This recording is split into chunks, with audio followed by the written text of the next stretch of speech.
Yeah. Shall we start? Yeah. Good afternoon. Now we'll be looking into the major issues which had happened in the last 1 week. You might be knowing every day we'll be having daily newspaper analysis, and in Saturday we'll be having weekly current affairs session. Okay. This is your first weekly current affairs session. So, and issues will be such that they will be covering both prelims and mains aspect. Okay. First topic for today: Vienna Convention on Diplomatic Relations. Diplomatic relations. What does diplomatic relations meant by?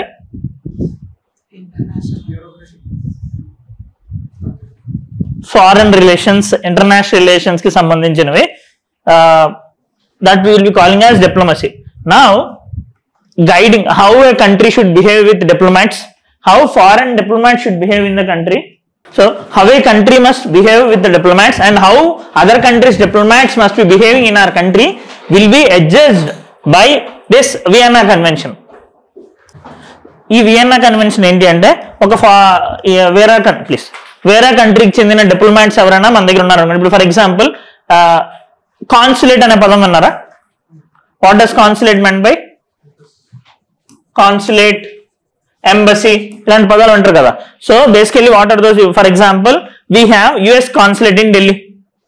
USA related person వాళ్ళ IFS office, వాళ్ళ foreign service officers are వాళ్ళ employees ఇక్కడ work చేస్తారు. Now, దేనికోసం? That will be a point of communication between India and USA.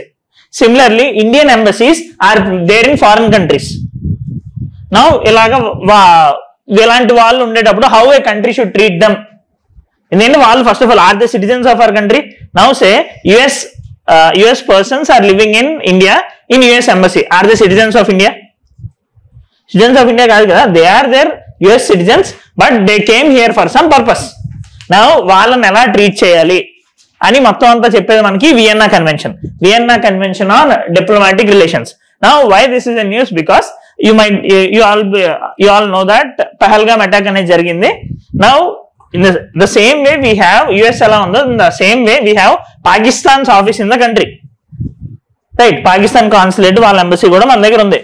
Now ఇది immediate గా ఈ Pahalgam attack జరగగానే హానరబుల్ గవర్నమెంట్ ఆఫ్ ఇండియా ఏం చేసింది అంటే they had declared the defense, military, naval and air advisors in the Pakistan High Commission in New Delhi as persona non grata. Persona non grata అని చెప్పి అందులో ఉండే డిప్లొమాట్స్ అందరినీ కూడా అనౌన్స్ చేసింది. ఈ పర్సోనా నాన్ గ్రేటా అంటే ఏంటి?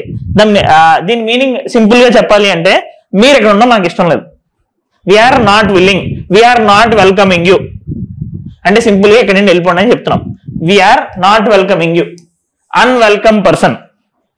Okay, as per this Vienna convention ఇలాగ పర్సోనా నాన్ గ్రేటా అనేది చేయడం కరెక్ట్. వాళ్ళని చంపడము, వాళ్ళని బయటికి వెళ్ళి పడేయడం కన్నా ఇది కరెక్టే కదా. We are making in somewhat legislative manner, right? ఈ Vienna convention on diplomatic relations has signed in 1961. More than 193 countries had signed this and India had also ratified this. Whether you know the difference between signing and ratification? Signing కి ratification కి difference తెలుసా? See, now you need to know this, ఎందుకంటే అలాగా మీకు next 1 year వరకు ఇది వస్తూనే ఉంటుంది. Simply to put over here, there are n number of countries in the country, around 193 countries, 195 countries మనకు ఉన్నాయి. To govern all these we have international organizations, United Nations, WTO, World Bank, IMF. We have n number of organizations and private players also. Now అందరూ కలిసి ఒక agreement లాంటివి చేసుకున్నారు. ఇప్పుడు Indian government ఏదైనా చెప్తే ఆంధ్రప్రదేశ్, తెలంగాణ వినాలా వద్దా? Obviously they have to listen because you are part of India. Andhra Pradesh government ఏమైనా చెప్తే కింద నుండే సర్పంచులు, జిల్లా పరిషత్తులు వీళ్ళందరూ ఫాలో అవ్వాలి, right? Isn't it? Please close it, right? Now foreign countries or else foreign organisations ఎవరన్నా చెప్తే మనం ఫాలో అవ్వాలా? ప్రియమల్ అయిపోయిందా మీకు? ప్రియమల్ అయినా అవలేదా? See, ఇండియా బిఫోర్ 1947 మనకు లేని 1947 తర్వాత మనకు వచ్చిన సింగిల్ బిగ్గెస్ట్ థింగ్ ఏదైనా చెప్పాలి అంటే that is sovereignty. I have heard this word. Sovereignty means sovereignty అంటే మన డెసిషన్స్ మనం తీసుకున్నాం. మా లైఫ్ మా రూల్స్ అని అన్నాం basically. So sovereignty means independent decision making and there is no one above. ఒకవేళ మేము మాకన్నా పైన ఉన్న వాళ్ళు మేము ఫాలో అవ్వాలి అంటే మా ఇష్టం, ఫాలో అవ్వాలో వద్దనేది మన ఇష్టం. Say for example India didn't join an organisation called RCEP, that is our decision. Okay, so అది సోవరెంటీ అని అంటాం. బిఫోర్ 1947 మనం ఏం తీసుకోవాలనేది బ్రిటిష్ యూస్ టు డిసైడ్. అప్పుడు మనం సోవరెన్ కంట్రీ కాదు. At that time we are just dominion. ఆ ముందు 1947 నుండి 1950 మధ్యలో వీఆర్ డొమినియన్ ఆఫ్ బ్రిటిష్. 1947 ముందు we are colony of British. Okay, అన్ని లాస్ అన్ని అక్కడ చేసేవారు. 1950 ఎప్పుడైతే మనకు రిపబ్లిక్ వచ్చిందో అప్పటి నుండి మనం సోవరెన్ కూడా అయ్యాం. రైట్, నౌ ఎప్పుడైతే సోవరెంటీ వచ్చిందో there is no reason that other countries will be listening to the international organisations. International organisation ఇప్పుడు సోవరెంటీ లేదని అన్నారు. సోవరెంటీ లేదని అన్నప్పుడు నార్త్ కొరియా లాంటి country or else any rogue country can go and attack some other person, some country కదా. మరి ఎవరు ఆపుతారు అదంతా? యుఎన్కి ఏమి, యుఎన్ చెప్తే రూల్ లేదు కదా, మనం చెప్తున్నాం సోవరెంటీ లేదని. సో అందుకని ఏం చేశారంటే sovereignty is not there, but ratification అనే ఒక ప్రాసెస్ తీసుకొచ్చారు. ఏంటి అంటే ఫస్ట్ ఇప్పుడు ఫర్ ఎగ్జాంపుల్ మీ పేరేంటి? వేణుగోపాల్. నా Venu is UN secretary general అనుకోండి. ఆబ్వియస్ గా ఐఏఎస్ అయినా సరే యుఎన్ సెక్రటరీ జనరల్ అవ్వచ్చు, ఆ ఆప్షన్ కూడా ఉంది. ఓకే, నా యుఎన్ సెక్రటరీ జనరల్ అనుకోండి. మీరు ఒక సంథింగ్ ఒక కన్వెన్షన్ తీసుకుని వచ్చారు, మొత్తం అన్ని కంట్రీస్ అయితే సైన్ చేయించారు. సైన్ చేయడం అంటే ఓకే నాకు నచ్చింది అని చెప్పడం వరకు మాత్రమే. సో ఏదైనా అగ్రిమెంట్ కంట్రీస్ ఒప్పుకోవాలంటే ఫస్ట్ స్టెప్ సిగ్నేచర్, సైనింగ్. నా వెళ్ళి ఒక ప్రైమ్ మినిస్టర్ ప్రెసిడెంట్ సైన్ చేసినంత మాత్రం దాని యొక్క ఇంప్లిమెంటేషన్ చేయాలని లేదు. Until it is signed, just signed, it is not binding on our country. Now once they had signed over there, వాళ్ళు మన ఇండియాకి వచ్చి మన పార్లమెంట్ లోని మన స్టేట్ లెజిస్లేచర్స్ లోని అది పెట్టి దీని మీద ఓటింగ్ జరపాలి. ఇఫ్ ఆ ఓటింగ్ జరిగిన తర్వాత if our legislatures accept it, then we will be calling it as ratification. This makes us binding. ఎందుకంటే మనం ఎంత ప్రాసెస్ చేసామో లెజిస్లేచర్ యాక్సెప్ట్ చేయడం అంటే అర్థం ఏంటి? పార్లమెంట్ కంటే పీపుల్ యాక్సెప్ట్ చేసినట్టు కదా, because India works on popular sovereignty, not parliamentary sovereignty. So popular sovereignty బట్టి లెజిస్లేచర్స్ యాక్సెప్ట్ చేశాయి కాబట్టి we call it as ratification. Ratification అంటే మనము యాక్సెప్ట్ చేసాము, that is binding on us. Okay, meaning అర్థమైంది కదా. సో ఎక్కడైనా మీకు రాటిఫైడ్ అని అంటే first step signature, second step is ratification. India ratified this Vienna convention on diplomatic relations. అయితే ఇక్కడ ప్రాబ్లం ఉంది. ఇప్పుడు ఫర్ ఎగ్జాంపుల్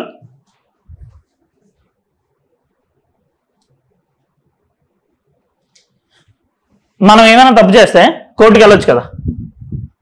ఇప్పుడు ఈ కంట్రీ ఏమి this for example Pakistan or New Zealand ఎవరైనా సరే didn't follow this, they had ratified and didn't follow this, ఎక్కడికి వెళ్తారు మరి?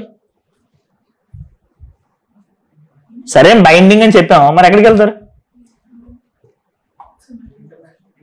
See, if there is some crime committed by us, there are district courts, high courts, supreme courts, subordinate courts ఇలా చాలా ఉన్నాయి.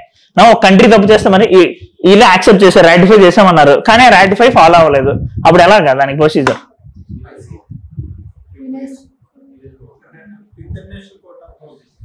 International court of justice కూడా వినకపోతే ఇలా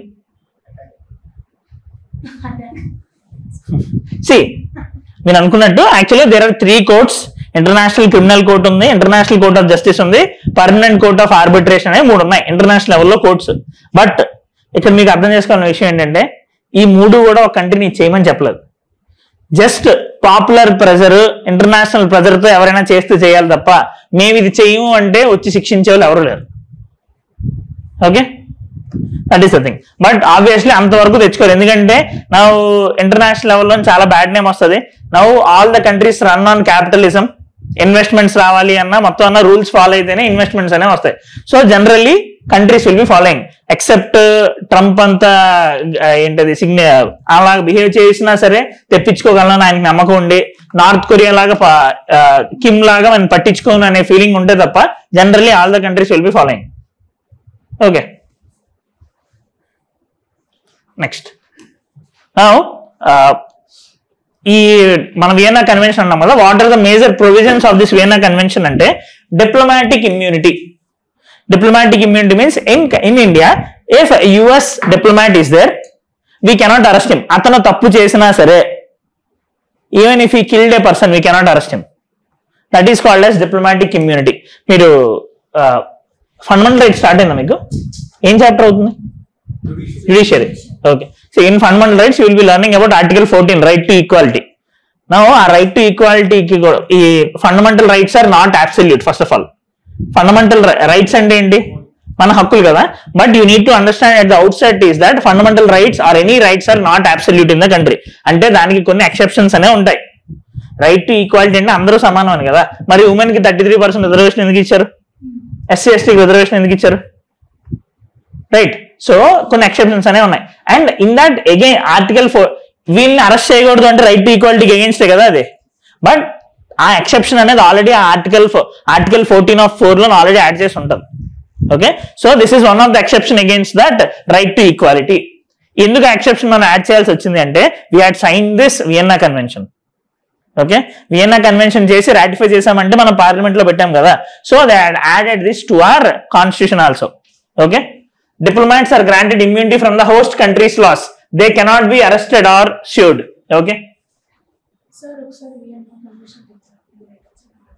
Vienna Convention is nothing but ఇప్పుడు ఫారెన్ పీపుల్ ఇండియాలో ఉంటారు కదా. ఫారెన్ పీపుల్ అంటే only foreign diplomats. we have Indian embassies are there in USA, Indian embassies are there in Canada, New Zealand, Australia. అలానే New Zealand embassy ఇండియాలో ఉంది, యుఎస్ ఎంబసీ ఇండియాలో ఉంది. వాళ్ళ పని ఏంటి? వాళ్ళ కంట్రీకి మన కంట్రీకి మధ్య రిలేషన్స్ మెయింటైన్ చేయడం. That will be acting as a point of contact, point of communication. Now ఇలాగా కంట్రీయే వాళ్ళని పంపించింది కదా, ట్రేడ్ కోసం ఎవరు రాలేదు, కంట్రీయే వాళ్ళని పంపించింది కాబట్టి we are calling them as diplomats. Now అలాంటి వాళ్ళని ఎలా డీల్ చేయాలి? How country like India must deal diplomats from other countries అని ఎగ్జడ్జ్ చేసేది ఈ వియన్నా కన్వెన్షన్. అంటే ఇప్పుడు ఫర్ ఎగ్జాంపుల్ యుఎస్ ఎంబసీలోని ఒక యుఎస్ సిటిజన్ ఉన్నాడు, అతనికి మనం ఎలాంటి ప్రొటెక్షన్ ఇవ్వాలి? సో అలాంటి వాటి కోసం ఈ వియన్నా కన్వెన్షన్ అనేది తీసుకొని వచ్చాం. నా ఇది ఎందుకు కావాల్సి వచ్చిందంటే నెంబర్ ఆఫ్ రీజన్స్. సింపుల్ గా చెప్పాలి అంటే ఇప్పుడు పాకిస్తాన్ మీద అందరికి ఇప్పుడు కోపంగా ఉంది. పాకిస్తాన్ సిటిజన్స్ మన ముందు ఒక ఎమోషనల్ మూమెంట్ లోనే పాకిస్తాన్ సిటిజన్స్ ఎవరైనా ఉంటే వెళ్ళి చంపేద్దాం అనుకుంటారు కదా. సో కొంత ప్రొటెక్షన్ అనేది కావాలి. That is the need. ఎందుకంటే వీళ్ళు they are acting direct representatives of their country. So that's why we require some provisions to protect dum.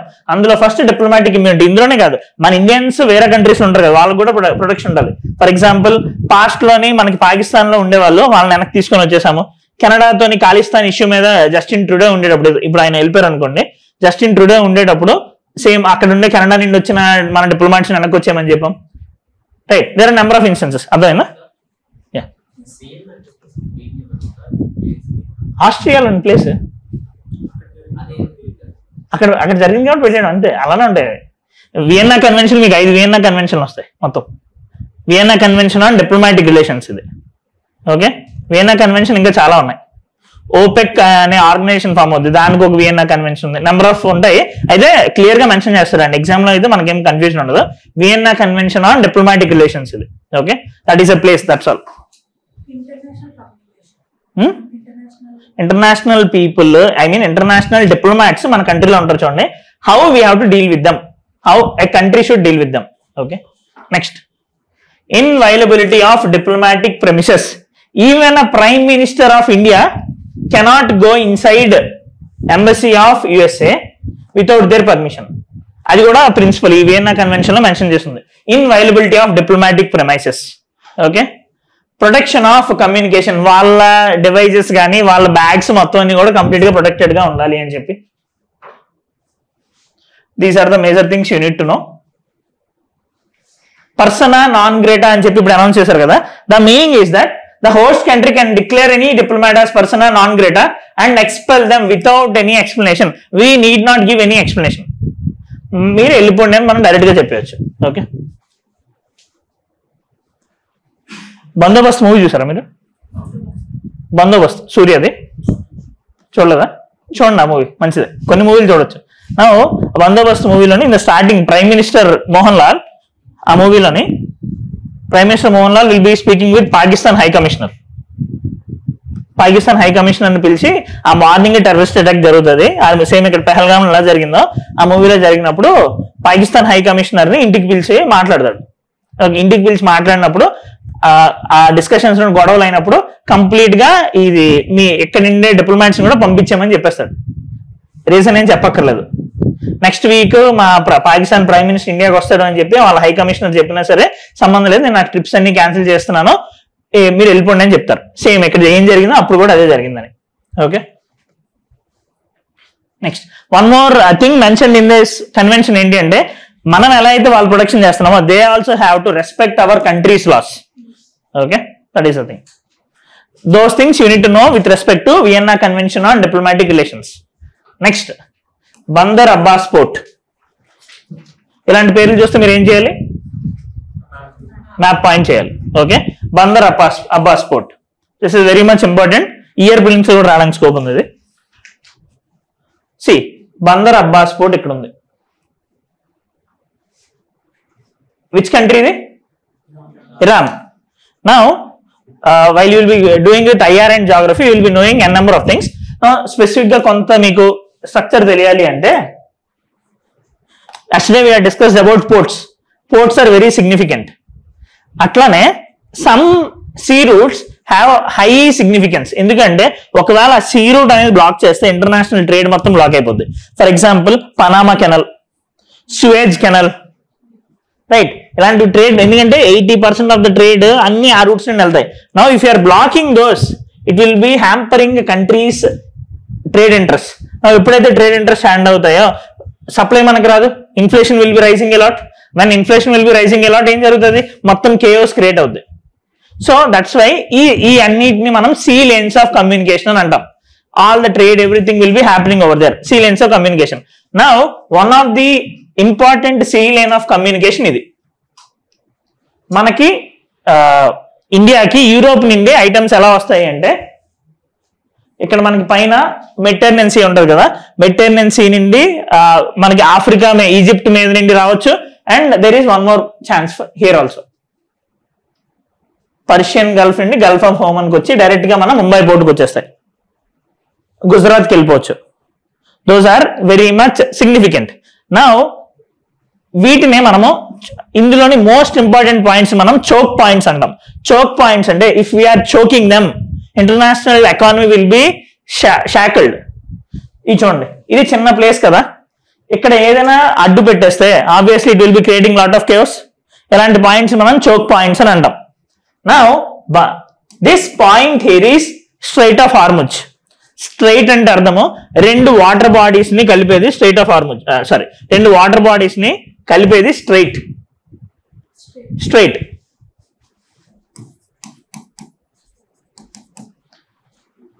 Pak straight ఉన్నారా? పాక్ స్ట్రైట్ అనే పదం విని ఉంటారు కదా. పాక్ స్ట్రైట్, పిఏఎల్కే, పాక్ స్ట్రైట్ ఎక్కడ ఉంది? అది ఇండియాకి శ్రీలంకకి మధ్యలో. దాని స్ట్రైట్ అని ఎందుకు అంటున్నాం? It is connecting Arabian sea and bay of Bengal. రెండు లార్జ్ వాటర్ బాడీస్ కలిపితే దాన్ని మనం స్ట్రైట్ అని అంటాం. ఓకే, మీకు స్ట్రైట్ కి, బే కి, ఇస్తమస్ కి డిఫరెన్స్ తెలియాలి. గల్ఫ్ కి జాగ్రఫీలో తెలుసుకుంటారు. ఇప్పుడు మనం అది చెప్పొచ్చు కానీ అదే ఒక హాఫ్ అన్ అవర్ పడుతుంది. So but straight means the point which will be connecting two large water bodies. ఇక్కడ ఈ straight of Hormuz Persian Gulf ని, గల్ఫ్ ఆఫ్ ఓమన్ ని కలుపుతుంది. This is a choke point. Now Bandar Abbas port is near to this. Look at one more point here, Chabahar port. This is also in Iran. Gwagar port, this is in Pakistan. Okay, now ఇప్పుడు ఇది ఎందుకు news లో ఉందో చూద్దాం. See, now if some international place మనం నేర్చుకున్నాం అంటే what is that place, where is it and why it is in news. దానికి మించి ఇన్ డెప్త్ వెళ్ళాల్సిన అవసరం మనకు లేదు. Now this is in news because a huge explosion occurred at the Shahid Rajai port of Bandar Abbas in southern Iran. Iran లోనే ఈ Bandar Abbas port లోనే రెండు పార్ట్స్ ఉన్నాయి. అందులో ఒక పార్ట్ పేరు ఈ Shahid Rajaee. Okay, yeah, Shahid Rajaee port. ఇది ఈ సదరన్ ఇరాన్ లో ఉంటాయి. This is Iran's largest and most important port. దీనికి సిగ్నిఫికెన్స్ ఏంటంటే it is very much proximity to the Strait of Hormuz. Strait of Hormuz ఎందుకు important? This is main choke point. అరబ్ నుండి వచ్చే ప్రతి దానికి కూడా ఇదే main choke point. That's why this is significant. Strait of Hormuz is connecting Persian Gulf and the Gulf of Oman. Okay, choke point ఇందాక మనం చెప్పింది. నా ఇక్కడ మీరు ఒక విషయం తెలుసుకోవాలని ఏంటంటే with respect to mains, already మీరు వినే ఉంటారు, వినకపోయి ఉంటే మళ్ళీ వినండి.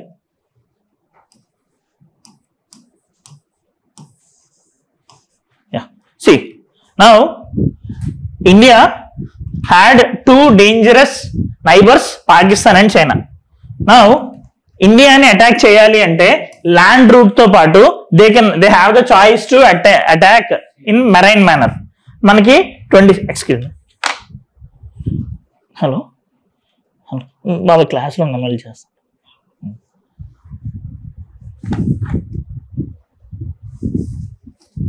So they can attack from marine route also.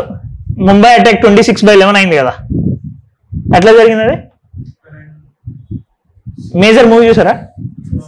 అడిషేస్ది సీరుడు ద్వారంగా జరిగింది, right? So they came and attack Mumbai port ద్వారా వచ్చి తాజ్ హోటల్ మీద అటాక్ చేశారు. So is our marine protection important or not? Now in that case we need to protect our ports. మన ports strengthen అయితే will be having marine security. Now problem ఏమొచ్చిందంటే China is using relatively we are not well equipped at ports. Port infrastructure మన relative గా అంత గొప్పగా develop అవ్వలేదు. I mean to say about security aspect, trade aspect కాదు. నా China ఏం చేసిందంటే దీనికోసము China had started a strategy called string of pearls. String of pearls strategy కింద ఇండియాకి సరౌండ్ అయి ఉన్న వేరే కంట్రీస్ ఉంటాయి చూడండి, అక్కడ ఒక్కొక్క పోర్ట్స్ ని కొనడం స్టార్ట్ చేసింది. They had acquired Gwadar port from Pakistan. They had acquired one more port from Maldives. They had acquired one more port from Indonesia. They had acquired Sittwe port from Myanmar. ఇలాగా ఒక string of pearls కింద అది acquire చేసింది. Now దీన్ని oppose చేయాలని మనం fix అయ్యాం, ఎందుకంటే we need marine protection also. So India దీనికి అపోజిట్ గా ఏం చేస్తుందంటే we had started necklace of diamonds strategy. దీంట్లో భాగంగా we had acquired Duqm port from Oman, Sabang port from Indonesia. Okay, సిత్వేలోని మయన్మార్ మనకు కూడా పర్మిషన్ ఇచ్చింది. Okay, in the same manner we are దీన్ని మనము ప్రొటెక్ట్ చేసుకోవడానికి మనం ఎలా చేస్తున్నాం.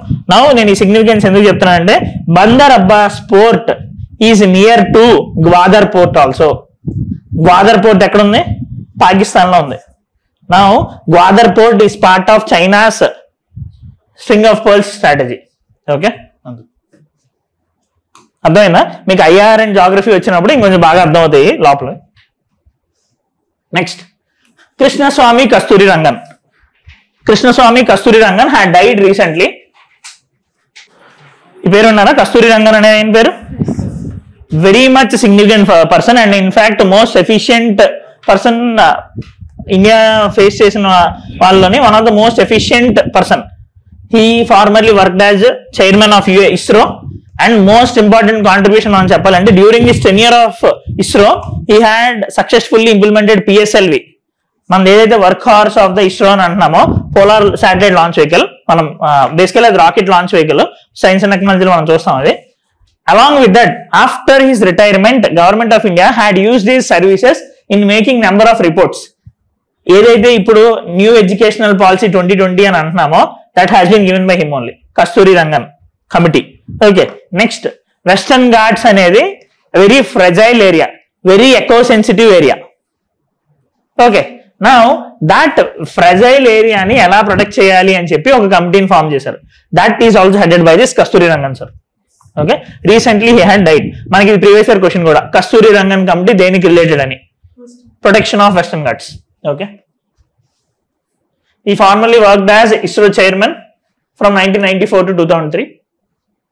He had overseen the operationalization of PSLV and the first successful flight test of GSLV. While you will be discussing about science and టెక్నాలజీలో space మనం discuss చేసేటప్పుడు will be looking into orbits, satellites and launch vehicles. Science and tech నేనే తీసుకుంటాను.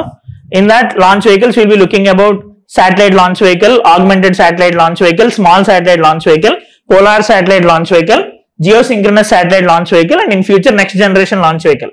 Okay, ఇవి different type of launch vehicle. Just మీకు ప్రస్తుతానికి difference అర్థం చేసుకోవాలి అంటే స్టార్టింగ్ ఎస్ఎల్వి నుండి ఇప్పుడు ఎన్జిఎల్వికి వెళ్ళే కొద్దీ దీని యొక్క కెపాసిటీ పెరుగుతుంది.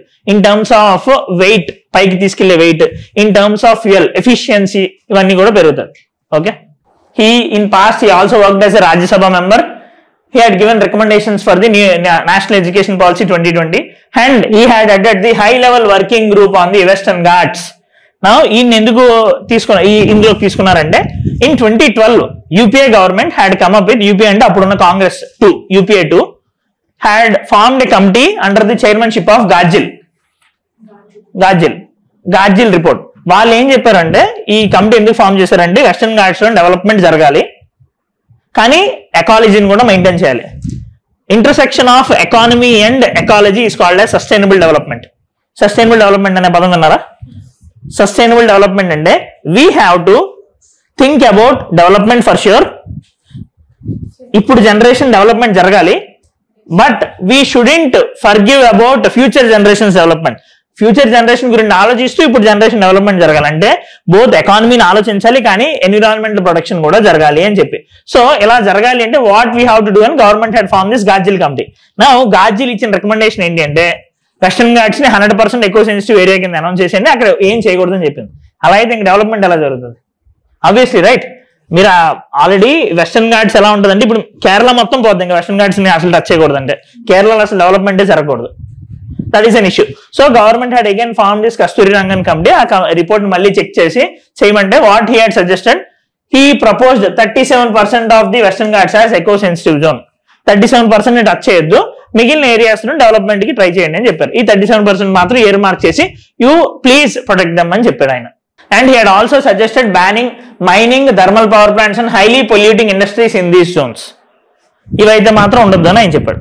Okay, he got Padma Vibhushan, Padma Bhushan, Padma Shri and Shanti Swarup Bhatnagar award in engineering in the past. ఇవైతే మనకు అవసరం లేదండి ఎగ్జామ్ కి. Next, this is very important. ఏం చెప్తున్నారు? GST Appellate Tribunal Procedural Rules 2025. ఇవా అసలు ఫస్ట్ ఆఫ్ ఆల్ ఎగ్జామ్ ఇవి ఎవరు అడగరు, ప్రిలిమ్స్ లో కూడా మనం అడగరు, అవసరం లేదు అసలు.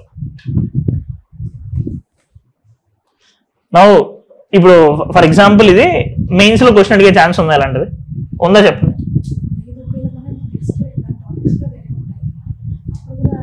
Some are very significant. For example right to education act అనేది ఉంది, మీరు అది రాసేటప్పుడు పక్క ఇయర్ రాయాలి 2009 అని.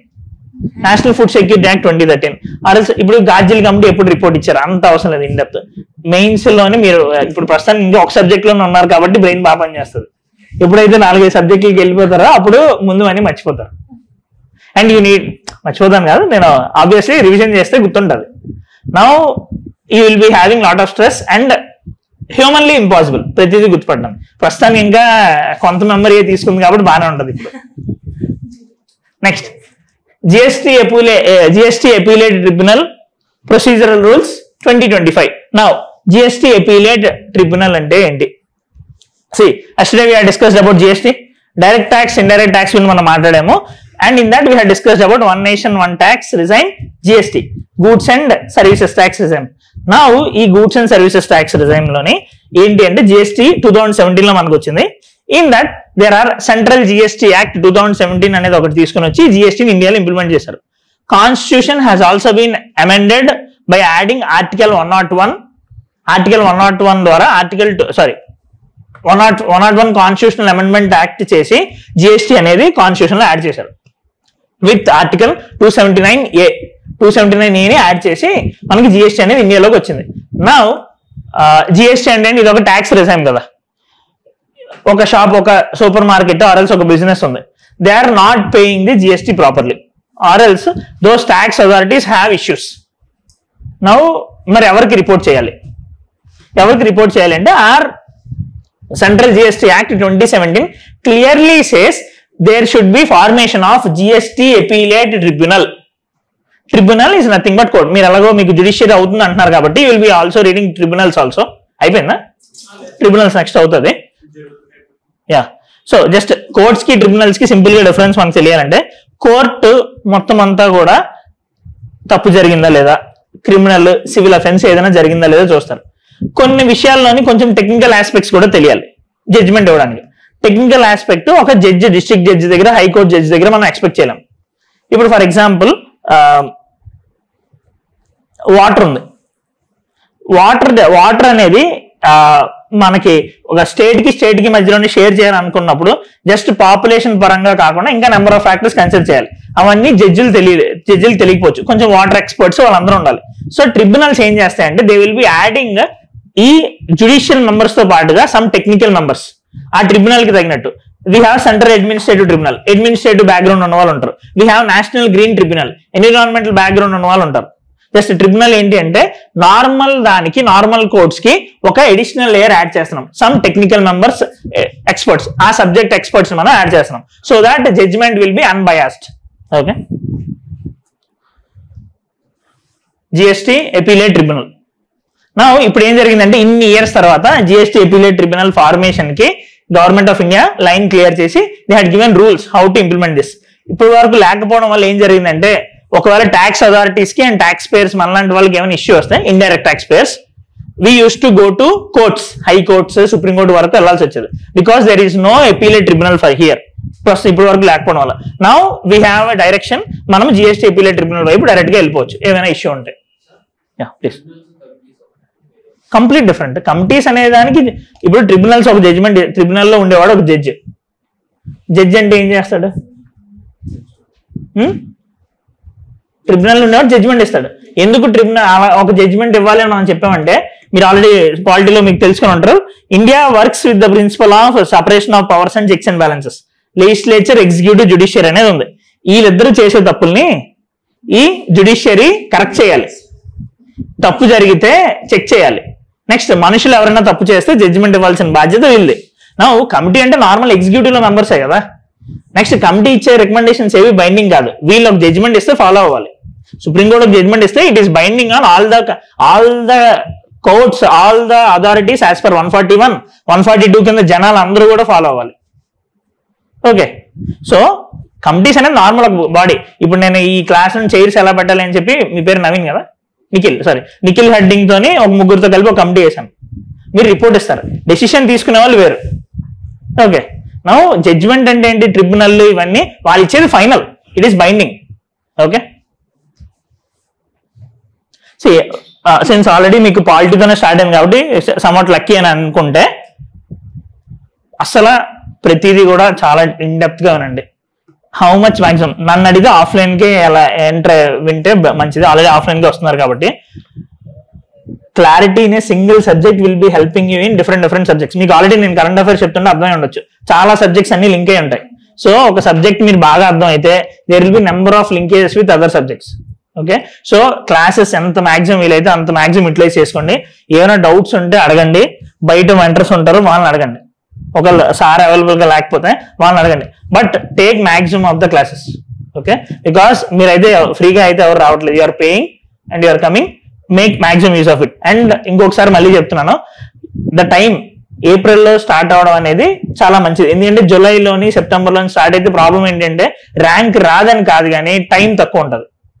ఇప్పుడు ఏప్రిల్లో స్టార్ట్ అయితే సే డిసెంబర్ అని అన్నారు, ఇంకొక 1 month లేట్ అయినా సరే జనవరిలో అయిపోద్ది. You have good 4 months for prelims and in between మీకు ఆల్రెడీ ఒక 50%, ఒక 30% సిలబస్ అయిన తర్వాత మీరు ఆన్సర్ రైటింగ్ స్టార్ట్ చేయొచ్చు. సో ఏప్రిల్లో అయిందంటే సే మే, జూన్, జూలైలో ఆర్ ఆగస్టులో అయినా స్టార్ట్ చేసినా సరే, జస్ట్ రోజుకి 2 ఆన్సర్లు రాసినా సరే, by December you will be writing some 400 to 500 answers.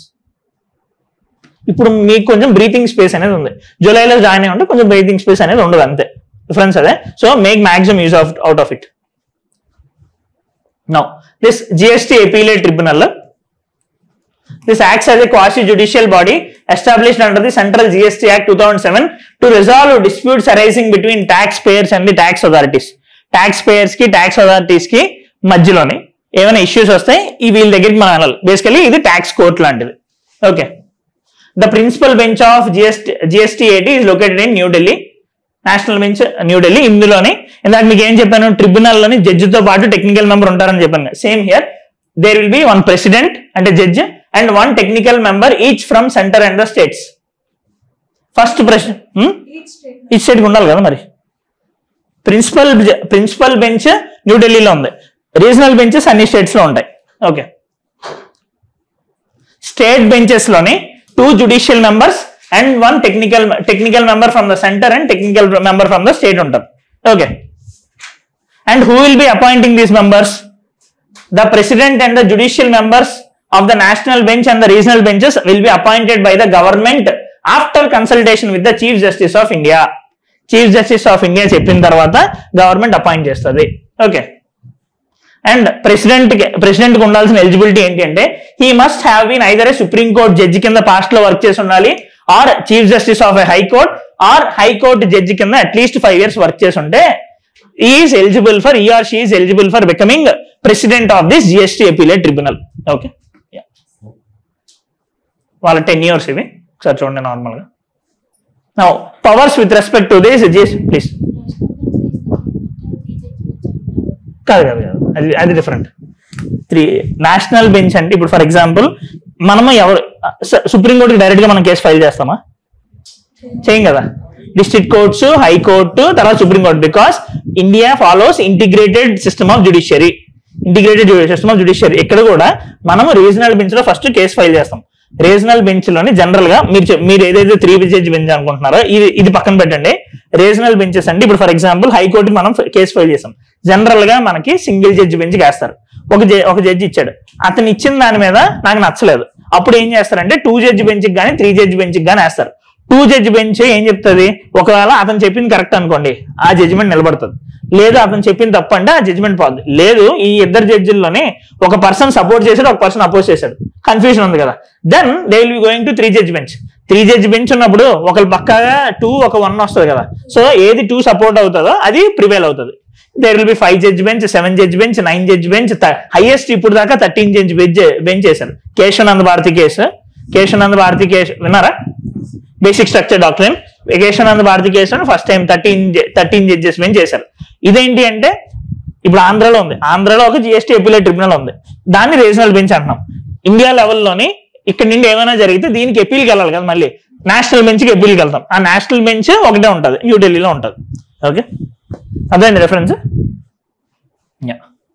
Next, if you have to speak about the powers of this GST appellate tribunal, it is not bound by code of civil procedure.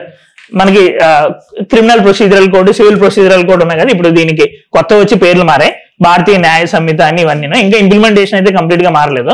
These are not bound by this. మరి ఎలా bound అంటే general గా courts are bound by these CrPC, CPC, evidence rules మొత్తం ఏవైతే అందులోనే ఉండాలి. But these tribunals are not bound by this. They can function as per principles of natural justice. Principles of natural justice అంటే మనకి normal గా ఆలోచించినప్పుడు ఇది తప్ప ఒప్ప అని అనిపిస్తా చూడండి, అది ఏం రూల్స్ తో పట్టించుకోకుండా ఆలోచించాలి, దాన్ని ప్రిన్సిపల్స్ ఆఫ్ న్యాచురల్ జస్టిస్ అని అంటాం. These tribunals are guided by these principles of natural justice. And powers పరంగా మాట్లాడితే they will be having all the powers which civil court has. ఒక సివిల్ కోర్టుకి ఏవైతే పవర్స్ ఉంటాయో, సివిల్ కోర్టు ఎవిడెన్సెస్ మాకు ప్రవేశపెట్టమని అడగొచ్చు, పోలీసులు రమ్మని చెప్పొచ్చు, గవర్నమెంట్ మీరు ఇది అఫిడవిట్ ఫైల్ చేయమని చెప్పొచ్చు, అంతే కదా, రిప్లైలు మీకు ఇవ్వమని చెప్పొచ్చు. సేమ్ ఏవైతే పవర్స్ ఉన్నాయో this GST appellate tribunal also has this complete powers of a civil court. అంతే GST appellate tribunal. Next, revive our ocean initiative.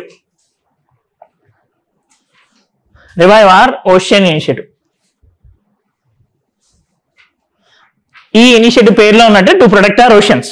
Now in the oceans specifically, this initiative aims to scale up effective community-led marine protected areas through local action.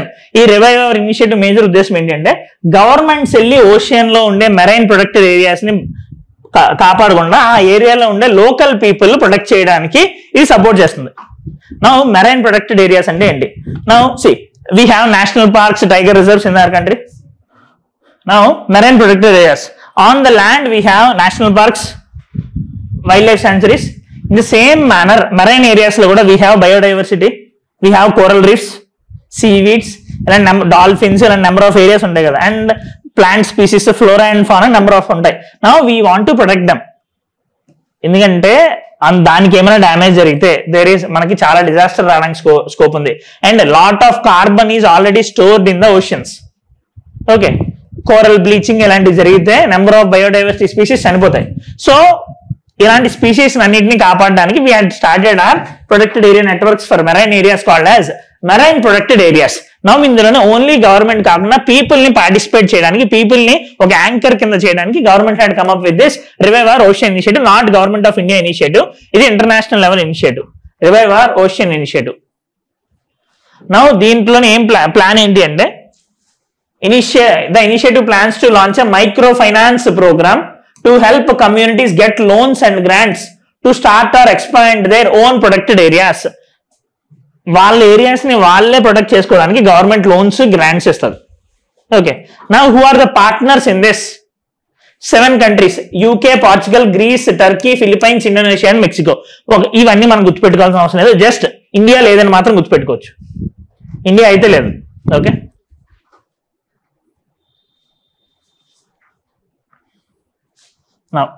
ఈ marine protected areas మీకు environment అయినప్పుడు ఇంకొంచెం విషయాలు ఏవో బాగా తెలుస్తాయి. Now just back story for this. Convention అంటే ఏంటో అర్థమైంది కదా మీకు ఇప్పుడు వరకు. ఇంటర్నేషనల్ కన్వెన్షన్ అంటే, నా international convention could be for different reasons. Vienna convention is for diplomatic relations. Similarly we have United nations framework convention on climate change, Paris deal, Kyoto protocol, ఇవన్నీ క్లైమేట్ చేంజ్ కోసం. Similarly we have United Nations Convention on Biological Diversity, UNCBD అంటాము. UNCBD, which was proclaimed in 1992. India is also a member here. Now ఈ UNCBD కింద ఇది ఒక convention. దీని కింద number of protocols ఉండొచ్చు. Cartagena protocol on biosafety, Nagoya protocol, Nagoya Kuala Lumpur protocol, ఇవన్నీ మీరు ఎన్విరాన్మెంట్ లో చూస్తారు. Now all these are under this UNCBD. అయితే UNCBD రీసెంట్ గా 2023లోని ఏం చేసింది అంటే they had come up with Kunming Montreal biodiversity framework. మీరు ఎన్విరాన్మెంట్ వచ్చినప్పుడు ఇదంతా బాగా నేర్చుకుంటారు. అయితే ఈ కన్వెన్షన్ ఆన్ బయోలాజికల్ డైవర్సిటీ అంటే దాని యొక్క రోల్ ఏమై ఉంటుంది? బయోడైవర్సిటీని కాపాడాలి కదా. సో బయోడైవర్సిటీని కాపాడడానికి ఒక గ్రూప్ ని క్రియేట్ చేశారు. ఆ గ్రూప్ కొన్ని పనులు చేయాలి కదా. సో ఆ పనులు చేయడానికి ఒక ప్లాన్ కావాలి వాళ్ళకి. వాళ్ళు తీసుకున్న ప్లాన్ పేరు Kunming Montreal global biodiversity framework. ఇందులో నెక్స్ట్ 10 years 2030 వరకు ఏం చేయాలి అని చెప్పి వాళ్ళు ఒక ప్లాన్ చేశారు. ఆ ప్లాన్ లోని మెన్షన్ చేసి ఉంటాయి బయోడైవర్సిటీని కాపాడడానికి ఏమేమి చేయాలి అని. నా one of the plan in this Kunming Montreal just around 12 targets ఉన్నాయి ఇందులోనే వన్ ఆఫ్ ద ప్లాన్ ఏంటి అంటే టు ప్రొటెక్ట్, ఆ ప్లాన్ పేరు 30/30. 2030 కల్లా we have to protect 30% of marine protected areas, 30% of biodiversity on the land also. ఏవైతే పాడైపోయిన areas ఉన్నాయో దాన్ని మళ్ళీ మనము రిజ్యూమినేట్ చేయాలి. ఓకే, సో ఏవైతే ప్రొటెక్టెడ్ ఏరియాస్ ఇబ్బందుల్లో ఉన్నాయో at least 30% of them we have to protect by 2030. ఆ ఇనిషియేటివ్ పేరు 30/30. This 30/30 is part of Kunming Montreal global biodiversity framework. Very much important. Telangana group లోని, ఏపీ గ్రూప్ లోని ఆల్రెడీ అడిగారు, యూపీఎస్సీలో ఇంకా అడగలేదు. గ్లోబల్ బయోడైవర్సిటీ ఫ్రేమ్వర్క్ ప్లాన్ అన్నాను కదా. The 30/30 target of the Kunming Montreal global biodiversity framework aims to protect 30% of the oceans by 2030. So మనం ఏదైతే ఈ ఇనిషియేటివ్ మనం అంటున్నామో ఇప్పుడు revive our ocean initiative, this will be supporting that, అంతే కదా. Next Sariska tiger reserve. Sariska tiger reserve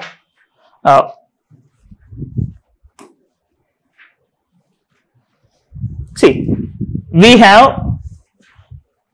fundamental duties, fundamental rights అయ్యా ఇంకా లేదు. ఓకే ఓకే, నౌ అదేంటో తెలుసు కదా. నౌ జంతువులన్నింటినీ, టైగర్స్ ని, హనీ బీస్ ని అన్నింటినీ చంపేస్తే మనకేమైనా ప్రాబ్లం వస్తుందా? సో హనీబీస్ ని చంపేస్తే పాలినేషన్ అవ్వదు. టైగర్స్ ని చంపేస్తే ఏమవుతాయి? ఫుడ్ చైన్ ఎఫెక్ట్ అవుద్ది. డీర్స్ అన్ని ఎక్కువైపోతే మన దగ్గరికి వచ్చేస్తాయి, అంతే కదా. సో దేవుడు ఏదైతే బ్యాలెన్స్ మెయింటైన్ చేశాడో ఆ బ్యాలెన్స్ మెయింటైన్ చేయాలి, అంతే కదా. ఏంటది? ఆకుని తింటది మేక, మేకని తింటది పులి, అది అది పద్ధతి, అది అలానే ఉండాలి, అంతే కదా. సో అది అలా మెయింటైన్ చేయాలి అనేది మన ఉద్దేశం. అది అలా మెయింటైన్ చేయాలి అని this is one of the directive principle of state policy. 48లోనే ఆర్టికల్ 48లో గవర్నమెంట్ యొక్క డ్యూటీ కింద డైరెక్ట్ డిపిఎస్పీలో యాడ్ చేసి ఉంటుంది, to protect wildlife, forest, animals, biodiversity. Next 51A మనకి it is also duty on the people to protect these animals and biodiversity. ఎందుకు వాటిని ప్రొటెక్ట్ చేయాలి అంటే, ఇప్పుడు టైగర్ ని ప్రొటెక్ట్ చేయకపోతే ఆ ఫుడ్ చైన్ మొత్తం డ్యామేజ్ అయిపోతుంది, డియర్స్ పెరిగిపోతాయి. ఆర్ఎల్స్ హనీ బీస్ లాంటి చిన్న చిన్న స్పీసీస్ మనం మొత్తం అన్ని చనిపోయేలా చేసినా సరే పాలినేషన్ అనేది జరగదు. దాని pollination doesn't there, food security మొత్తం పోతుంది. సో అండ్ ఇలా మనం 2 ఎగ్జాంపుల్స్ చెప్పాం, all are interlinked. Okay, food chain అన్ని కూడా ఇంటర్లింక్డ్. సో అందుకు మనం ఏం చేస్తున్నాం అంటే, we want to protect our animals. Now animals ని ప్రొటెక్ట్ చేయాలి. యానిమల్స్ ని ప్రొటెక్ట్ చేయాలంటే ఎలాగా? Either there are 2 options, we have to go to their place and protect them, or else వాటిని మన దగ్గరికి తీసుకొచ్చి ప్రొటెక్ట్ చేయాలి. వాళ్ళ ప్లేస్ కి మనం వెళ్ళి ప్రొటెక్ట్ చేయడాన్ని it is called as in situ protection. In situ protection model. వాటిని మన దగ్గరికి తీసుకొచ్చి ప్రొటెక్ట్ చేస్తే it is called ex situ protection model. Now ex సిటుకి ఎగ్జాంపుల్ చెప్పండి. Zoo parks, botanical gardens. Institute కి ఎగ్జాంపుల్స్ అంటే national parks, tiger reserves, wildlife sanctuaries, elephant reserves. Now వాళ్ళు ఉండే ప్లేసెస్ లో మనం బార్డర్స్ గీసి వాటిని ప్రొటెక్ట్ చేస్తున్నాం. ఫుడ్ ఇవ్వడము, వాళ్ళకి ఎవరు జనాలు లోపలికి వెళ్ళకుండా చేయడానికి చూస్తున్నాం. Now all these are called as protected areas, protected area networks. In your environment classes, you will be learning about different protected area networks, wetlands protection, Ramsar sites, biodiversity heritage sites, biological reserves, national parks, tiger reserves, wildlife sanctuaries, world heritage sites, and number of things మీరు environment classes లో ఉంటారు. Now basically వాటి యొక్క ఉద్దేశం ఏంటి అంటే, to protect tiger reserves అని ఉందనుకోండి, to only protect tigers and it's pray. National park ఉందనుకోండి, ఆ ఏరియాలో ఉండే మొత్తం అన్ని స్పీసీస్ ని కాపాడాలి. Elephant reserves to protect elephant reserves and there ప్రే, అంతే కదా. నౌ బ్యాక్గ్రౌండ్ అర్థమైంది కదా. All these are protected. దీనికి ఒక లెజిస్లేషన్ అనేది రాకపోతే జరగదు. So what Indira Gandhi ma'am had done in 1972 is that she had shifted these environment and wild life protection అనే దాన్ని యూనియన్ స్టేట్ లిస్ట్ లో ఉండేదాన్ని తీసుకొచ్చి కాన్కరెంట్ లిస్ట్ లో ఆవిడ పెట్టారు, 42nd అమెండ్మెంట్ యాక్ట్ చేసి. దానివల్ల పడ్డం ఏంటంటే, సెంట్రల్ యొక్క డామినేషన్ కూడా పెరుగుతుంది కదా కాన్కరెంట్ లిస్ట్ లో యాడ్ చేస్తే. 3 తెలుసు కదా, state list, union list, concurrent list. So concurrent list ఎప్పుడైతే పెట్టారో జస్ట్ యూనిఫార్మిటీ అనేది తీసుకొని రావాలి అని. And the same time she had come up with wildlife protection act 1972. Wildlife protection act 1972. ఇప్పుడు మనం ఏవైతే నేషనల్ పార్క్స్, టైగర్ రిజర్వ్స్ ఇవన్నీ చెప్తున్నామో, all these are mentioned in that. So ఈ అన్నిటికి there is some legal backing. వాళ్ళు చెప్పింది వీళ్ళు వినరు కదా, స్టేట్ లిస్ట్ లో ఉండేది ఇంటర్ఫియర్ అవ్వకూడదు కదా, అదే కదా బాధ. ఇంటర్ఫియర్ అలాంటి ఇష్యూ రాకూడదనే కాన్కరెంట్ లిస్ట్ పెట్టారు. సీ నౌ కొన్ని విషయాలు ఇండియా మొత్తం యూనిక్ గా ఉండాలి, కొన్ని విషయాలు యూనిక్ గా లేకపోయినా ఇండియా మొత్తం ఒకేలా ఉండాలి, కొన్ని విషయాలు ఒకేలా లేకపోయినా పర్లేదు. సే for example local self government, పంచాయతీలు ఎలా నడుస్తాయనే దాన్ని బట్టి ఓవరాల్ ఇండియాకి ఏం డిపెండ్ అవ్వదు. కాకపోతే డిఫెన్స్ మరి ఇండియా మొత్తానికి కామన్ డిఫెన్స్ ఉండాలి, రైట్? సెక్యూరిటీ ఇవన్నీ ఉండాలి కదా. సో అలాంటివి యూనియన్ లిస్ట్ లో ఉంటాయి. ఇద్దరు ఉంటే బాగుంటాయి అనుకునేవి కాన్కరెంట్ లిస్ట్, స్టేట్ చేస్తే బాగుంటుంది అనుకునేది state list. For example public distribution system, మన ఇంటికి రైస్ ఇవన్నీ వచ్చి ఇచ్చేది, ఆర్ఎల్స్ రేషన్ షాపులు నడిపేది సెంట్రల్ గవర్నమెంట్ యొక్క ఇన్వాల్వ్మెంట్ అవసరం లేదు.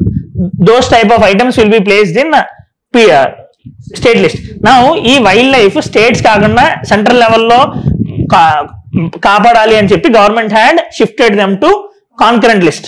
ఓకే, నా ఆ కాన్కరెంట్ లిస్ట్ లో యాడ్ చేశారు. And they had made some legislations called wild life protection act.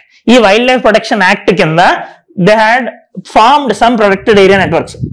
ఏంటి national parks, tiger reserves, wildlife sanctuaries, ఇవన్నీ కూడా మన వైల్డ్ లైఫ్ ప్రొటెక్షన్ యాక్ట్ 1972లో ఉంటాయి. మీరు ఇవంతా ఎన్విరాన్మెంట్ లో చూస్తారు. మళ్ళీ బ్యాక్గ్రౌండ్ అర్థమైంది కదా. ఇప్పుడు న్యూస్ ఏంటి అంటే Sariska tiger reserve is in news. మీకు ఇప్పుడు ఈ సరిస్కా టైగర్ రిజర్వ్ ఎక్కడ ఉందో తెలియాలి. మీకు నేను డిఫరెంట్ మ్యాప్స్ మెయింటైన్ చేయమన్నాను కదా. నేషనల్ పార్క్స్ కి టైగర్ రిజర్వ్స్ కూడా సపరేట్ మ్యాప్ మెయింటైన్ చేయాలి. These are very much important. Direct గా ఎక్కడ ఉంది ఏంటి అని అడిగేస్తాడు. మ్యాచింగ్ ఇస్తారు, మ్యాచింగ్ ఇచ్చి 4 ఇచ్చేసి సరిస్కా టైగర్ రిజర్వ్, ఇటుపక్క రాజస్థాన్ ఇవన్నీ ఉంటాయి. Sariska tiger reserve is in Rajasthan. Okay, and you need to know why it is in news. Now why this is in news? Because దీని యొక్క క్రిటికల్ టైగర్ హ్యాబిటేట్ అంటే ఒక టైగర్ రిజర్వ్ ఉంటుంది కదా. Say this is the tiger reserve. In the middle of it main core area ఉంటుంది కదా, tigers ఎక్కువ తిరిగేవి. ఇందులోనే mనుషుల్ని రానివ్వరు. Very little concentration of the people. అలాంటి దాన్ని క్రిటికల్ టైగర్ హ్యాబిటేట్ అంటారు. Now in this Sariska tiger reserve లోని దీని యొక్క క్రిటికల్ టైగర్ హ్యాబిటేట్ అనేది పెరుగుతుంది బై అరౌండ్ 4500 హెక్టేర్స్ పెరుగుతుంది. ఎందుకంటే సుప్రీం కోర్టు దీని యొక్క ప్రొటెక్షన్ కి ఒక కమిటీని ఫామ్ చేసింది, సెంట్రల్ ఎంపవర్డ్ కమిటీ. ఆ కమిటీ రికమెండేషన్ ఇచ్చింది దట్ ఎక్కడైతే టైగర్స్ తిరగట్లేదో దాన్ని క్రిటికల్ టైగర్ హ్యాబిటేట్ కింద తీసేయండి, ఒకవేళ ఎక్కడైనా అడిషనల్ గా తిరిగితే దాన్ని యాడ్ చేయండి అని చెప్పారు. నౌ దాని ప్రకారం 4500 హెక్టేర్స్ అడిషనల్ గా యాడ్ చేస్తున్నాం ఇప్పుడు మనం. Okay, this is in Rajasthan in Aravalli hills and this is the first tiger reserve in the world to relocate tigers. ఈ ఒకనొక టైంలోని all the tigers have been completely vanished from here, సరిగ్గా management లేకపోవడం వల్ల. సో వీళ్ళు మళ్ళీ ఏం చేశారంటే వేరే నేషనల్ టైగర్ రిజర్వ్ నుండి టైగర్స్ ని తీసుకొచ్చి ఇక్కడ పెట్టారు. World's first relocation program Sariska tiger reserve. Okay, next Similipal national park. This is also in news. ఇది ఎందుకు న్యూస్ లో ఉంది అంటే వెరీ రీసెంట్లీ April 29 or 30 మన సిమ్లిపాల్ టైగర్ రిజర్వ్, ఇది యాక్చువల్గా ఒక టైగర్ రిజర్వ్ ఒడిస్సాలో ఉంది. దీన్ని నేషనల్ పార్క్ కింద అప్గ్రేడ్ చేశారు. టైగర్ రిజర్వ్ అంటే ఓన్లీ టైగర్ ప్రొటెక్షన్ కోసం కదా, national park for all the species. So this became 107th national park of India. Okay, and this is also Odisha's second national park. ముందుండే national park పేరు Bhitarkanika national park, ఇప్పుడు కొత్తది Similipal national park. Okay, this is in Odisha's Mayurbhanj district. ఒడిస్సాలోని first ఇండియాలోని ఇది 107th national park. 107th ఒడిస్సాలోని second national park అని. ఆంధ్రాలో ఉన్నాయో నేషనల్ పార్క్, తెలంగాణలో ఉన్నాయోనా? ఇంటికి వెళ్ళిన తర్వాత నేషనల్ పార్క్స్ టైగర్ రిజర్వ్స్ ఒకసారి బొమ్మలు చూడండి. Okay, very much important. ఎక్కడ ఉంది? Nagarjuna Sagar, Srisailam. Very good. Kawal tiger reserve కూడా అమరాబాద్, అదే Nagarjuna Sagar, Srisailam. Okay, next now the significance. ఇలాంటి ప్లేసెస్ కి మీరు అది ఎక్కడ ఉంది, any significance of it. Now the significance of this Similipal tiger reserve ఏంటి అంటే Similipal national park also only place in India where we will be finding melanistic tigers. Melanistic tigers అంటే general గా టైగర్ కలర్స్ డిఫరెంట్ ఉంటాయి కదా, కానీ ఇందులో ఏంటంటే black and yellow stripes వస్తాయి. దానివల్ల మనం చూడడానికి అది జాగ్వర్ లాగా కనిపిస్తుంది, కానీ అది యాక్చువల్గా టైగరే. జస్ట్ దానివల్ల దాని యొక్క బాడీ కెమికల్ కంపోజిషన్ లో డిఫరెన్స్ వల్ల మనకి ఆ కలర్ అనేది వస్తుంది. Okay, only place where will be finding this type of tigers. మీరు యాక్చువల్ గా గూగుల్ చేస్తే మెలనిస్టిక్ టైగర్స్ అని చెప్పి ఆ ఫొటోస్ వస్తుంది. యాక్చువల్గా అది వచ్చిన తర్వాత ఒక 1 year బ్యాక్ ఈ ఫొటోస్ ఎప్పుడైతే వచ్చాయో అందరూ ఏమనుకున్నారంటే ఇక్కడ టైగర్ కాకుండా జాగ్వర్స్ ఇలాంటివన్నీ ఉన్నాయని అనుకున్నారు. బట్ దాన్ని అనలైజ్ చేస్తే తెలిసింది ఏంటంటే those are just tigers with different colour. This became tiger reserve in 1973. 1994 లోని బయోస్ఫియర్ రిజర్వ్ కింద కూడా దీన్ని అనౌన్స్ చేశారు. Currently it became national park also. Biosphere reserve అనేది సేమ్ ఎలా అయితే ప్రొటెక్షన్ ఉంటుందో నేషనల్ పార్క్ టైగర్ రిజర్వ్ అనేది, biosphere reserve is also another type of protection. Only difference ఏంటి అంటే in the biosphere reserve we will B including local communities participation. అక్కడ ఉండే tribal people ని మీరు దీని యొక్క ప్రొటెక్షన్ లో మీరు పార్టిసిపేట్ చేయండి. We want sustainable development of you also అని చెప్పి మనం బయోస్ఫియర్ రిజర్వ్స్ అనేది చేసాం. ఇన్స్పిరేషన్ ఆఫ్ దిస్ ఏంటి అంటే UNESCO which is an United Nations organisation, వాళ్ళు మ్యాన్ అండ్ బయోస్ఫియర్ ప్రోగ్రామ్ అనేది తీసుకొచ్చి, ఇదంతా ఎన్విరాన్మెంట్ లో చదువుతారు మీరు. మ్యాన్ అండ్ బయోస్ఫియర్ ప్రోగ్రామ్ అనేది తీసుకొని వచ్చారు 1970s లో. ఈ మ్యాన్ అండ్ బయోస్ఫియర్ ప్రోగ్రామ్ కింద it will be protecting many type of biosphere reserves across the world. దాంట్లో భాగంగా in India also they are protecting some biosphere reserves. ఇండియాలోని మొత్తం government of India 18 biosphere reserves announce చేసింది. This Similipal is one biosphere reserve. And ఈ 18 లోని UNESCO కింద year mark అయిన ఉన్నాయి ఓన్లీ 12. ఇండియాలోనే 18, ఈ 12 world network of biosphere reserves లో భాగం అవుతాయి. ఓకే, నెక్స్ట్ ప్రవాహ portal. This is by RBI. Now RBI recently launched this Pravaha portal because RBI is a major regulating body, economic regulatory body in the country. Financial management, forex management, ఇవన్నీ కూడా చూసుకుంటారు. RBI supervises scheduled commercial banks, cooperative banks, different banks and small finance banks, payment banks. Next NABARD, వీటన్నిటిని కూడా అదే guide చేస్తుంది. SIDBI and all.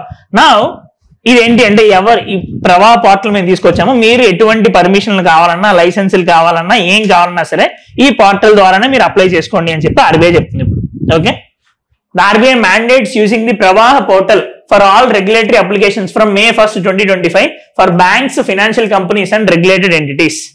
Okay, for example CIBIL score మీ అందరికి తెలుసు కదా, సిబిల్ స్కోర్.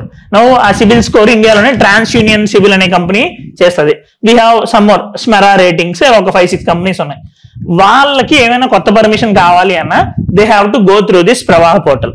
SBIకి ఏమైనా కొత్త పర్మిషన్ కావాలి అన్నా they have to go through this Pravaah portal. Just ఈ గవర్నెన్స్ ఇనిషియేటివ్ అనుకోండి. Platform for regulatory application validation and authorisation. SIPRI report 2024. This will be good data to quote in this year mains actually. Stockholm International Peace Research Institute 2024 report. వీళ్ళు ఏం చేస్తారంటే international లెవెల్లోని how countries are spending their defence expenditure అని చెప్పి ఒక report ఇస్తారు. వీళ్ళు ఇచ్చిన రిపోర్ట్ ఇప్పుడు ఎందుకు సిగ్నిఫికెంట్ అంటే ఇప్పుడు పాకిస్తాన్ ఇదంతా ఇష్యూ అవుతున్నప్పుడు మనకి డిఫెన్స్ ఎక్స్పెండిచర్ చాలా పెరిగిపోతుంది అనే కన్సర్న్ ఉంటుంది కదా. Now this shows that India is 5th largest spender in the world for defense. 5th largest spender. First USA, తర్వాత చైనా. 5th globally. $86.1 $86.1 billion మనము డిఫెన్స్ కోసం స్పెండ్ చేస్తున్నాం, which is 9 times higher than the defence expenditure of Pakistan. Okay, highest in the world is USA. Jagannath temple, this is also in news. Puri Jagannath temple. నా ఈ Jagannath temple మీరు ఇప్పుడు ఒక issue ఉంది, ఆ ఇష్యూలోని మీరు ఏం చదవాలి అని మీకు తెలియాలంటే you have to have previous year questions in your handy. Previous year questions, prelims previous year questions, mains previous year questions మీతో ఉంచుకోండి. ఉంచుకున్న తర్వాత ఎలాంటి టైప్ ఆఫ్ క్వశ్చన్స్ అందులో వాళ్ళు టాపిక్ వైజ్ డివైడ్ చేస్తారు కదా, ఈ టాపిక్ లో ఎలా క్వశ్చన్స్ వస్తున్నాయని మీకు అర్థమైతే you will be reading better. Okay, Jagannath temple ఎందుకు న్యూస్ లో ఉందంటే replica of Jagannath temple had been constructed in West Bengal. వెస్ట్ బెంగాల్లోని మిడ్నాపూర్, పూర్వ మిడ్నాపూర్ డిస్ట్రిక్ట్ లోని దిగా టెంపుల్ అనేది కన్స్ట్రక్ట్ చేశారు. నా ఇది కన్స్ట్రక్ట్ చేసింది అక్కడ లోకల్లో ఉండే పీపుల్ కి నచ్చలేదు, మన జగన్నాథ్ ఈ పూరి జగన్నాథ్ దగ్గర వాళ్ళకి నచ్చలేదు. నా సో అదంతా సెకండరీ. మనకి we need to know about the architectural significance of Puri Jagannath. నా this Jagannath temple he's about lord Jagannatha and form of Vishnu, and అతనితో పాటు 2 siblings బలరామ్ అండ్ సుభద్ర కూడా అందులో ఉంటాయి. There will be having wooden structures. Location is Puri in Odisha. And దీన్ని white pagoda అని కూడా అంటారు. మీకు ఆర్ట్ అండ్ కల్చర్ క్లాసులు ఇవన్నీ వస్తాయి. వైట్ పగోడా అని కూడా అంటారు. And this is part of Chardham Yatra అని అంటాం కదా. చార్ధామ్ యాత్ర కింద in the north will be going Badrinath, in the west will be going Dwarka, in the east will be going to Puri, and in the south will be going to Rameswaram. ఈ చార్ధామ్ లోని ఈ Jagannath temple కూడా ఒక part. Now who had constructed this, ఇది important. 10th centuryలోని అనంతవర్మన్ చోడగంగా దేవ అనే ఆయన ఇది బిల్డ్ చేశాడు. He belongs to eastern Ganga dynasty. Eastern Ganga dynasty. Okay, ఆయన ముందు స్టార్ట్ చేశాడు. ఫర్దర్ గా గజపతి డైనాసిటీ ఉండే వాళ్ళు కూడా దీన్ని డెవలప్ చేశారు. It follows architectural style called Kalinga temple architecture. మీరు ఆర్ట్ అండ్ కల్చర్ బేసిక్స్ లో చూస్తారు, ద్రవిడ స్టైల్, నగారా స్టైల్, కళింగ స్టైల్ అని. ఈ కళింగ స్టైల్లో ఇది కట్టారు. కళింగ కింగ్డమ్ అంటే ఒడిస్సాలో ఉండేది. Okay, next appointment of chief justice of India. Recently chief justice of India have been appointed. 52nd chief justice, ఆయన పేరు జస్టిస్ భూషణ్ రామకృష్ణ గవాయ్. ఇప్పుడు మీరు ఆల్రెడీ చదివేశారు కాబట్టి చెప్పండి, chief justice of India appointment ఎలా జరుగుతుంది? అయిపోయింది, జ్యుడిషియరీ క్లాస్ అయిపోయింది.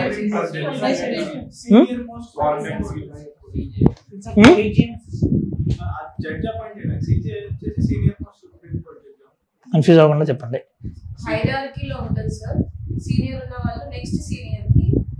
ఇప్పుడు ఉండే చీఫ్ జస్టిస్ బయటికి వెళ్ళిపోయే చీఫ్ జస్టిస్ ప్రెసిడెంట్ కి రికమెండేషన్ ఇస్తాడు. సీనియర్ అంటే ఏ సీనియర్? ఏజ్ లో సీనియరా, ఎక్స్పీరియన్స్ లో సీనియర్? ఎక్స్పీరియన్స్ లో సీనియర్. ఏజ్ తో సీనియారిటీతో సంబంధం లేదు. ఓకే, ఎక్స్పీరియన్స్ లో సీనియర్. నా qualifications of chief justice of India, ఒక జడ్జికి ఉండే క్వాలిఫికేషన్స్ ఏవైతే ఉన్నాయో అవే క్వాలిఫికేషన్స్. అండ్ ఏంటి మన qualifications? Citizen of India. Okay, next 5 years as judge in high court, 10 years as advocate. ఇంకా distinguished jurist in the eyes of president. In the eyes of president. Now మరి high court judge కింద appoint చేయాలి అంటే 5 years as a advocate, 10 years as a advocate, 10 years as a citizen of India. Subordinate court కి judge కింద 10 years citizen of India. మరి అక్కడ distinguish jurist appoint చేయడానికి లేదా?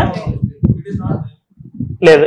అంటే ఇప్పుడు మీరు చెప్తుంది ఏంటి, అక్కడ ఇక్కడ కూడా సేమే. ఇక్కడ 10 years అడ్వకేట్, అక్కడ 10 years అడ్వకేట్. అంటే రెండు సేమే, ఒకే పర్సన్ అక్కడ కానీ ఇక్కడ కానీ చేయొచ్చు.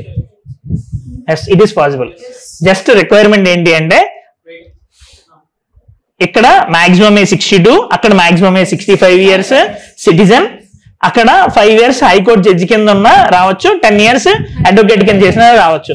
హైకోర్టులో కూడా 10 years అడ్వకేట్ ఉన్నా చేయొచ్చు. ఓకే, ఆర్ఎల్స్ ఇక్కడ judicial service in the district లోనే 10 years వరకు వర్క్ చేసి ఉండాలి. There is no option of distinguish jurist in the lower court, హైకోర్టులోనే.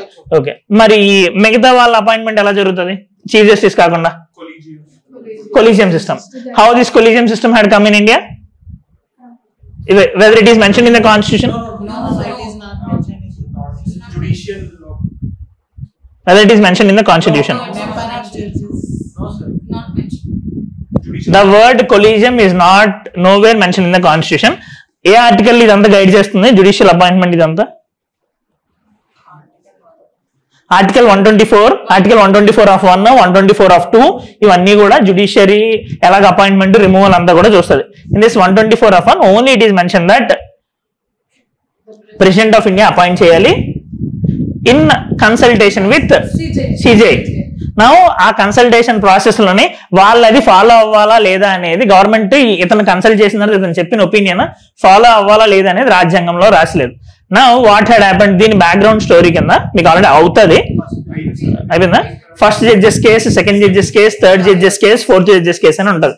నా in the first judges case concurrence అవసరం లేదు అని చెప్పారు. In the second judges case they had started this collegium system. Okay, ఇదంతా తెలుసు కదా. నా ఇప్పుడు ఒక హైకోర్టు జడ్జి సుప్రీంకోర్టు జడ్జిని అపాయింట్ చేయాలి అంటే ఎంత collegium? CJI plus 4 senior most. High court జడ్జికి CJ plus 2. High court judge transfer కి